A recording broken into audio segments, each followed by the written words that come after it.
नमस्कार, बहुत स्वागत है आपका। मैं हूं आपके साथ सुमित शर्मा। मध्य प्रदेश में उपचुनाव का बिगुल बजने से पहले ही सियासत अपने चरम तक पहुंच गई है। कांग्रेस जहां लगातार सरकार पर निशाना साध रही है, वहीं बीजेपी कांग्रेस के हर वार पर पलटवार कर रही है। उपचुनाव को लेकर रणनीति पर दोनों दलों में मंथन लगातार जारी है। बंसल न्यूज भी पूरी तरीके से तैयार है अपने दर्शकों को हर वो चुनावी अपडेट देने के लिए। दिन भर की हर चुनावी खबर लेकर हम हाजिर हैं आपकी अपनी इस खास पेशकश 24 का चक्रव्यूह में।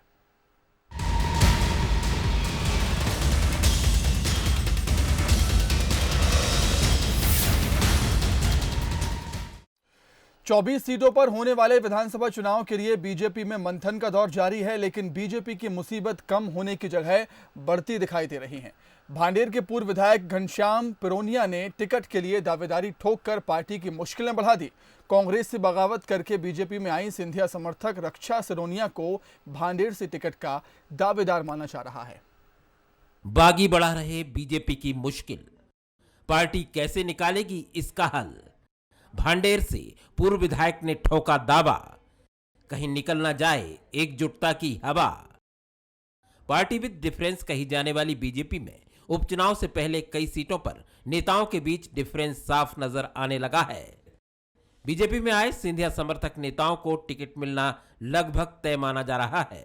ऐसे में लंबे वक्त से पार्टी के लिए काम कर रहे नेताओं और उनके समर्थकों में नाराजगी देखने को मिल रही है। वहीं अब भांडेर से पूर्व विधायक घनश्याम पिरोनिया ने टिकट के लिए दावेदारी ठोककर बगावती तेवर अख्तियार कर लिए हैं। पिरोनिया को उम्मीद है कि पार्टी उपचुनाव में अपने मूल कार्यकर्ता का ध्यान रखेगी। भांडेर विधानसभा में भी उपचुनाव होना है। हम भारतीय जनता पार्टी कार्यकर्ता होने के नाते अपनी बात हमने अपने वरिष्ठ नेताओं से, अपने नेतृत्व से निवेदन किया है और इससे पहले भी विधानसभा चुनाव में मुझे मेरा टिकट काट दिया गया था। लेकिन हमको विश्वास है, हम सब भारतीय जनता पार्टी के अनुशासित कार्यकर्ता हैं। कहीं ना कहीं भारतीय जनता पार्टी का नेतृत्व ठीक निर्णय करेगा और हम जैसे निष्ठावान कार्यकर्ताओं के बारे में पार्टी विचार करेगी और निर्णय होने के बाद में हम सब कार्यकर्ता भारतीय जनता पार्टी की सरकार बनाने के लिए प्राणपण से जुटेंगे, ऐसा मैं आश्वासन देता हूँ। भांडेर से कांग्रेस से बगावत कर आई सिंधिया समर्थक पूर्व विधायक रक्षा सिरोनिया बीजेपी से टिकट की सबसे बड़ी दावेदार हैं। ऐसे में घनश्याम पिरोनिया के दावे के बाद पार्टी की मुश्किल जरूर बढ़ेगी। पिरोनिया लगातार ये कहते रहे हैं कि पार्टी में लगातार उनकी उपेक्षा होती रही है। वहीं बीजेपी को अभी भी लग रहा है कि वो रूठों को मना लेगी और उपचुनाव में बड़ी जीत दर्ज करेगी। नाराजगी के बाद पूर्व मंत्री दीपक जोशी के बदले सुर भी यही इशारा कर रहे हैं। कहीं कोई बगावत नहीं, सब समरस हैं, एकमत हैं, एकजुट हैं। भारतीय जनता पार्टी 24 में से 24 सीटों पर चुनाव जीतेगी। कल पालू साहू भी मौजूद नहीं थी, तमाम नेता मौजूद नहीं थे, इस पे सवाल खड़े होते हैं। इसके कारण अलग अलग हो सकते हैं, लेकिन सब एकमत हैं चुनाव जीतने के लिए और एकजुट हैं। देखिए, पार्टी ने कहा वो व्यवस्था पार्टी का जो हमारे संगठन है उसके नियमों के अनुसार होती है, उस नियमों के अनुसार उसमें मैं पार्टी के लिए काम करने के लिए तैयार हूँ, मैं पार्टी के साथ हूँ। बागियों और रूठों को मनाकर साथ लेने की बीजेपी की बात कितनी सही है, ये तो चुनाव के बाद ही पता चलेगा। फिलहाल कांग्रेस इस मुद्दे में आग में घी डालने की रणनीति पर काम करती दिख रही है कि जो विधायक रहा है और मंत्री रहा है जिस क्षेत्र से लड़कर, उसकी जगह कोई नया कांग्रेस छोड़कर वहाँ जाएगा, कोई बर्दाश्त नहीं करता। कि कांग्रेस में भी ये स्थिति बनती तो मैं नहीं समझता कि कांग्रेस का कोई भी नेता जो उससे विधायक रहा है या मंत्री रहा है वो उसको बर्दाश्त करता। तो ये बहुत ही राजनीति का नेचुरल फिनोमेना है और कितने ही लोग बोलें, डॉक्टर सेजवार के भी इसमें स्टेटमेंट आए कि पहले इनको यहाँ का डिसिप्लिन मानना पड़ेगा। चंबल ग्वालियर संभाग में जितनी भी जगह हैं, सब इम्पोर्टेंट लोग वहाँ पे मंत्री रहे, चाहे अनूप मिश्रा जी का ले लें, पवैया जी का ले लें और रुस्तम जी का ले लें। ये तो जितने लोग रहे हैं कहीं ना कहीं मंत्री और एक इम्पोर्टेंट पोर्टफोलियोज उनके पास रहे हैं, वो नहीं चाहेंगे कि उनके स्थान पर कोई आ जाए। तो ये स्थिति बिल्कुल बनी रहेगी चुनाव में। भांडेर से पूर्व विधायक घनश्याम पिरोनिया उपचुनाव से पहले बीजेपी में बगावती सुर अख्तियार करने वाले पहले नेता नहीं हैं, ना ही आखिरी हैं। तो वहीं सांची विधानसभा सीट पर भी उपचुनाव होना है। यहां से बीजेपी के टिकट पर पूर्व मंत्री डॉक्टर प्रभुराम चौधरी का मैदान में उतरना लगभग तय है। समन्वय के मसले पर उनसे बातचीत की बंसल न्यूज संवाददाता जुगल किशोर शर्मा ने। हमारे साथ हैं पूर्व मंत्री प्रभुराम चौधरी जी। प्रभु जी, क्या स्थिति दिख रही है सर? ग्राउंड रिपोर्ट क्या है आपके यहाँ की जमीनी हकीकत? देखिए, हम लोग ज़मीन के आदमी हैं और ज़मीन पे रहते हैं, जनता के बीच में रहते हैं। भारतीय जनता पार्टी चुनाव जीतेगी और हम लोग भी चुनाव जीतेंगे। समन्वय की जो बात की जा रही थी कि सेजवार जी ने भी ये कहा था कि अनुशासन सीखना होगा और कार्यकर्ताओं के बीच समन्वय बनाना होगा। कितना समन्वय बन चुका है बीजेपी कार्यकर्ताओं के साथ आपका? डॉक्टर सेजवार जी भारतीय जनता पार्टी के वरिष्ठ नेता हैं। उनके जो सुझाव हैं निश्चित रूप से उसका पूरी तरह से पालन किया जाएगा। समन्वय की जो स्थिति है, क्या समन्वय पूरी तरीके से बन चुका है? समन्वय हम लोग बनाकर काम कर रहे हैं। तो ये थे प्रभुराम चौधरी पूर्व मंत्री, जिनका कहना है कि सेजवार जी जो सलाह देंगे उसको पालन किया जाएगा। चूंकि वो वरिष्ठ नेता है, उनका ये कहना है कि सभी कार्यकर्ताओं के बीच समन्वय बन चुका है। कैमरामैन भरत बुंदेला के साथ जुगल किशोर शर्मा, बंसल न्यूज़, भोपाल। क्या ग्वालियर बीजेपी में सब कुछ ठीक नहीं है? ये सवाल इसलिए उठ रहा है क्योंकि केंद्रीय मंत्री नरेंद्र सिंह तोमर के जन्मदिन में भी गुटबाजी देखने को मिली है। तोमर समर्थकों ने विरोधियों के खिलाफ इसका इस्तेमाल किया। सांसद विवेक शेजवलकर भी गुटबाजी का शिकार होते दिखे हैं। कांग्रेस ने गुटबाजी पर चुटकी ले ली। उपचुनाव की गहमा गहमी के बीच ग्वालियर में केंद्रीय मंत्री नरेंद्र सिंह तोमर का जन्मदिन मनाया गया। कई कार्यक्रम भी हुए, लेकिन इनमें भी बीजेपी की अंदरूनी गुटबाजी उभर कर सामने आ गई। बीजेपी के पूर्व जिला अध्यक्ष देवेश शर्मा ने प्रद्युम्न सिंह तोमर के विधानसभा क्षेत्र में जनता को मास्क और सैनिटाइजर बांटे। यहां तक तो ठीक था, लेकिन उन्होंने जो बैनर लगाया था वो ग्वालियर बीजेपी की गुटबाजी को हवा दे गया। बैनर से सांसद विवेक सेजवलकर की फोटो गायब थी। सांसद विवेक सेजवलकर से तोमर खेमे के नेता इसलिए नाराज हैं क्योंकि उन्होंने अपनी पसंद के कमल माखीजानी को जिला अध्यक्ष बनवाया है। वहीं सांसद सेजवलकर का कहना है कि कौन गुटबाजी कर रहा है, संगठन को इसकी पूरी जानकारी है। सेजवलकर ने साफ किया कि वो पार्टी को एकजुट रखने की कोशिश कर रहे हैं। उन्होंने एकजुटता दिखाने के लिए मुखर्जी भवन में सोशल डिस्टेंसिंग का पालन करते हुए तोमर का जन्मदिन मनाया।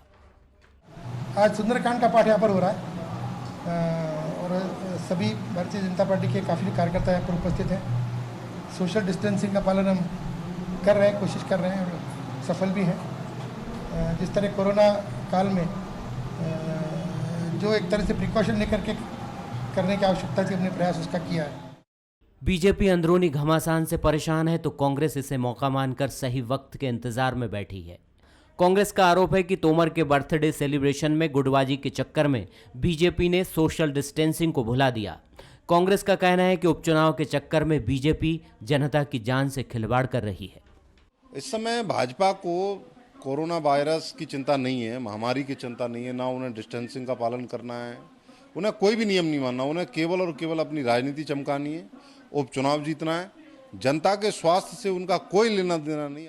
बीजेपी ने केंद्रीय मंत्री नरेंद्र सिंह तोमर के जन्मदिन में एकता दिखाने की बहुत कोशिश की, लेकिन कुछ नेताओं ने सारी कवायद पर पानी फेर दिया।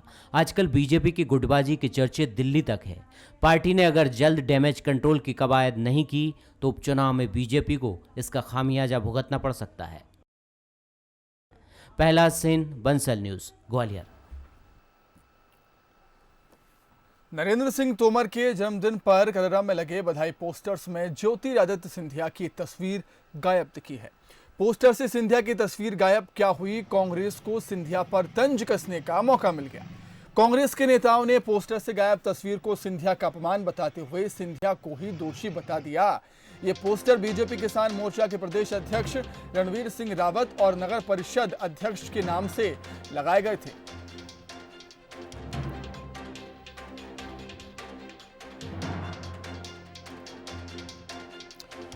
तो दरअसल पूरा मामला क्या था आपको बता देते हैं। केंद्रीय मंत्री नरेंद्र सिंह तोमर के जन्मदिन पर लगाए गए ये बधाई पोस्टर आपको दिख ही रहे होंगे। बधाई पोस्टर से ज्योतिरादित्य सिंधिया की तस्वीर गायब थी।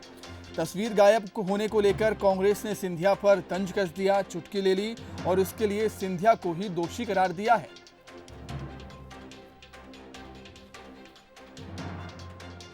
देखिए, सिंधिया जी मान सम्मान की लड़ाई लड़ रहे हैं। वो यहाँ पे जो आरोप कांग्रेस पार्टी में लगा के गए थे, आज उनको एहसास हो रहा है कि मेरी कांग्रेस पार्टी में क्या स्थान था। आज उनको आज उनको खुद करेरा विधानसभा जो सिंधिया जी के नाम से जानी जाती थी, आज भारतीय जनता पार्टी में उनका बैनर, आप तमाम बैनर देख रहे हैं, उनमें उनका फोटो नहीं लगाया जा रहा है।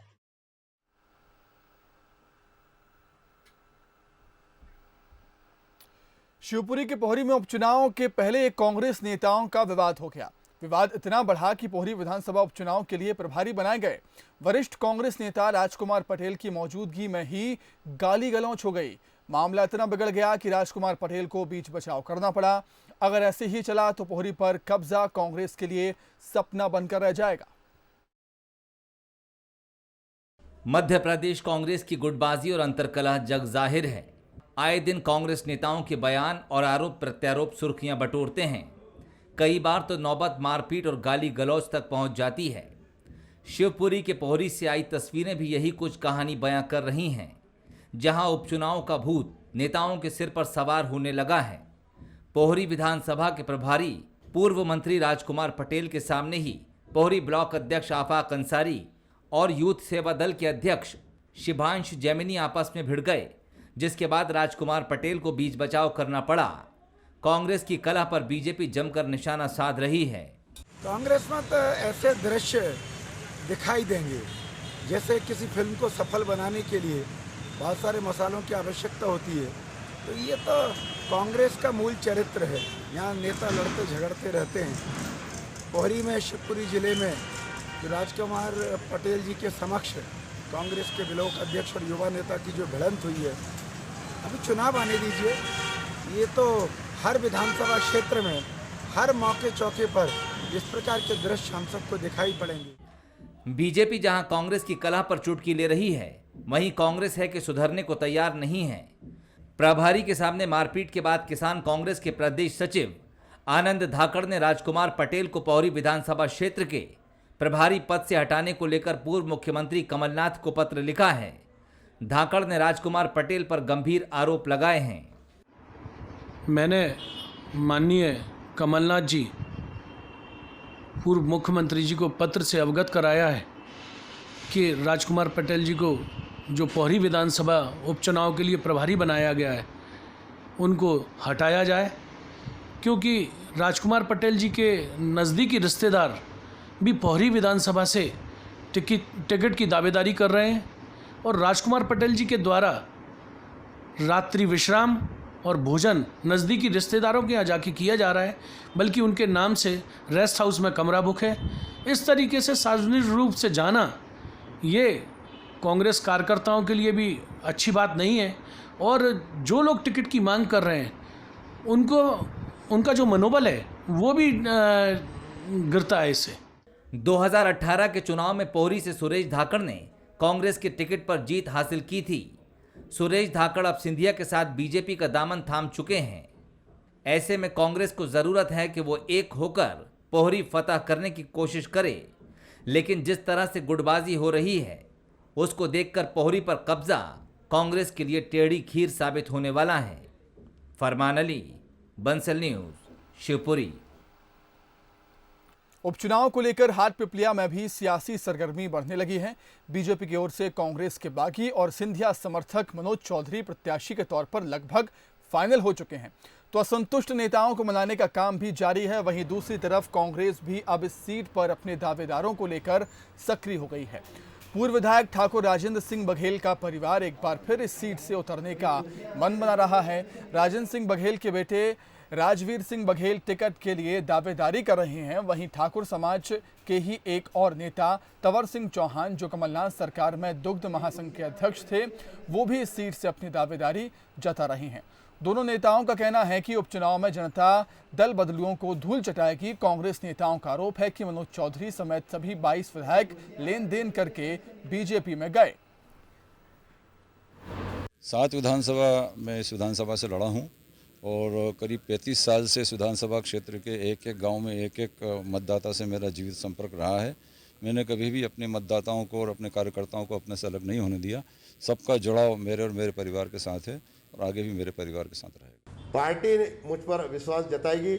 मैं निश्चित ही उनकी उस निश्चितता पर उपस्थित पर खरा उतरूंगा एवं पार्टी की सेवा करते हुए हमेशा दीन दुखी और गरीबों की सेवा करूंगा। आने वाले समय में हाटपिपलिया विधानसभा में चुनाव घोषित होने वाले हैं, उसमें मैं भी पार्टी की ओर से अधिकृत उम्मीदवार घोषित होने के लिए अपना भी आवेदन प्रस्तुत करूंगा। यदि पार्टी मुझे मौका देगी तो मैं जनता की सेवा के लिए हमेशा सदैव तत्पर रहूंगा। वहीं इंदौर में कैबिनेट मंत्री तुलसी सिलावट ने बीजेपी के बागी नेता प्रेमचंद गुड्डू पर जमकर निशाना साधा है। तुलसी सिलावट ने कहा कि उपचुनाव नहीं होता तो कभी सांवेर नहीं आते गुड्डू। सांवेर का शोषण करने के लिए प्रेमचंद गुड्डू आ रहे हैं। बंसल न्यूज से खास बातचीत में तुलसी सिलावट ने कहा है कि सांवेर के साथ ही बीजेपी प्रदेश की सभी 24 सीटें जीतेगी।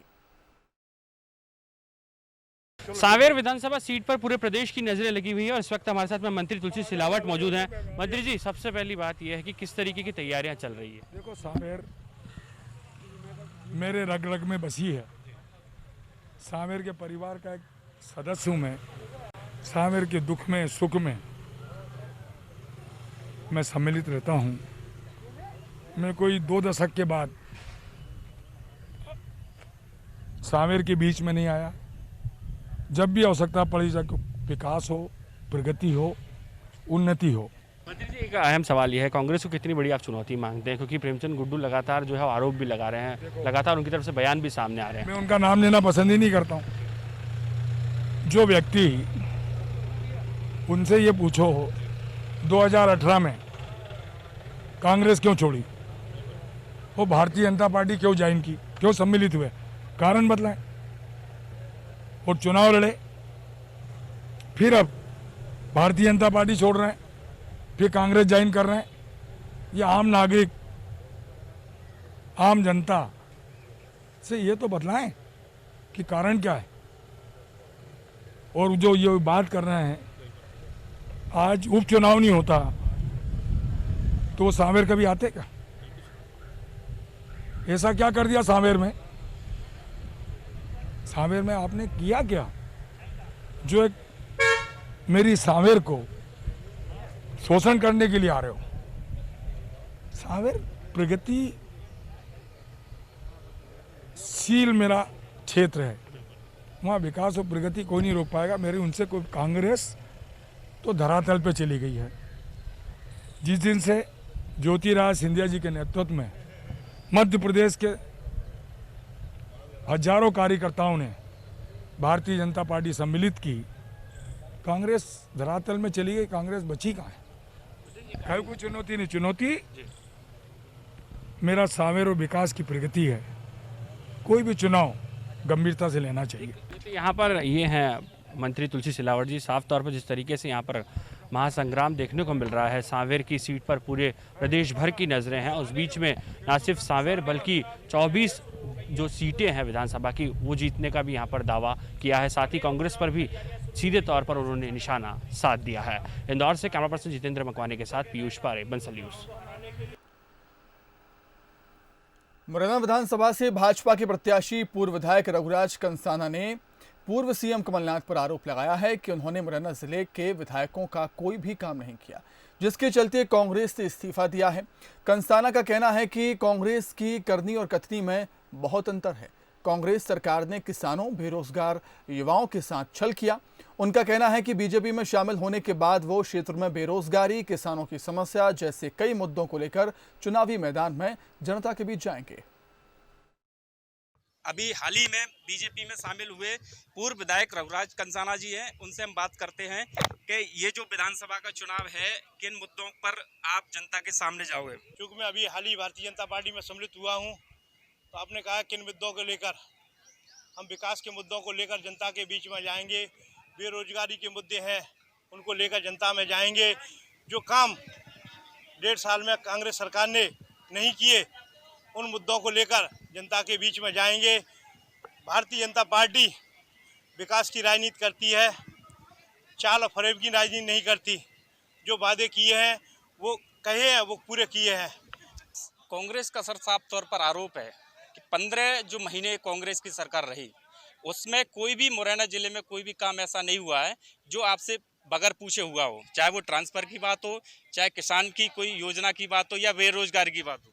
आपने 10 दिन में किसानों के कर्जे माफ करने की बात कही थी, आज 1.5 साल हो गई, किसानों का कर्जा माफ हुआ?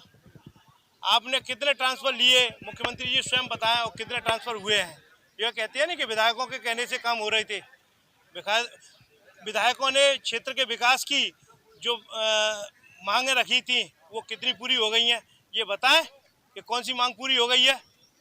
कहने में और करने में बहुत अंतर होता है। आपने कह दिया कि विधायकों के कहने से काम हो रहे थे। पूरे ग्वालियर चंबल संभाग में क्षेत्र की जनता की और श्रीमंत सिंधिया जी की वजह से सरकार बनी थी। आज कहाँ है? 22 के 22 विधायक क्यों चले गए? इसके कारणों के पीछे जाना पड़ेगा। 5 सीटों पर उपचुनाव होना है। कांग्रेस का आरोप है कि जब आप चुनाव में जाओगे, जनता के बीच में जाओगे, तो जनता आपको जवाब देगी। नहीं, जनता का प्यार स्नेह मुझे हमेशा मिला है। मैं भारतीय जनता पार्टी में शामिल हुआ हूँ। उन्हें तमाम लाखों कार्यकर्ताओं ने मुझे प्यार स्नेह अपनापन दिया है। मैं समय पर आज भी हम तमाम कार्यक्रमों में सम्मिलित हुए हैं। तमाम कार्यकर्ताओं ने हमारा जो मान सम्मान किया है, और माननीय मुख्यमंत्री शिवराज सिंह जी, केंद्रीय मंत्री नरेंद्र सिंह जी तोमर ने क्षेत्र के विकास के लिए हमने जो अभी हाल ही में मांगे रखी हैं, उनमें आने वाले समय में कुछ मांगे पूरी होंगी। एकदम तो सभी मांगे पूरी नहीं होती, लेकिन अभी जो आने वाले समय में आप देखेंगे मुरैना के विकास के लिए जो वादे किए वो पूरे होंगे। क्या बीजेपी के कार्यकर्ता आपके साथ कदम से कदम मिला? हाँ, बीजेपी का हर कार्यकर्ता, छोटे से छोटा कार्यकर्ता, बड़े से बड़ा कार्यकर्ता मेरे साथ है। मैं उनके साथ हूँ, हमेशा उनके दुख मुख में हमेशा साथ रहूंगा। कांग्रेस सरकार ने इनके वादे पूरे नहीं किए, इसके चलते इन्होंने कांग्रेस से इस्तीफा देकर बीजेपी में शामिल हुए। उमेश पारासर, बंसल न्यूज, मुरैना। हमारे खास कार्यक्रम में फिलहाल इतना ही। आप देखते रहिए बंसल न्यूज। नमस्कार।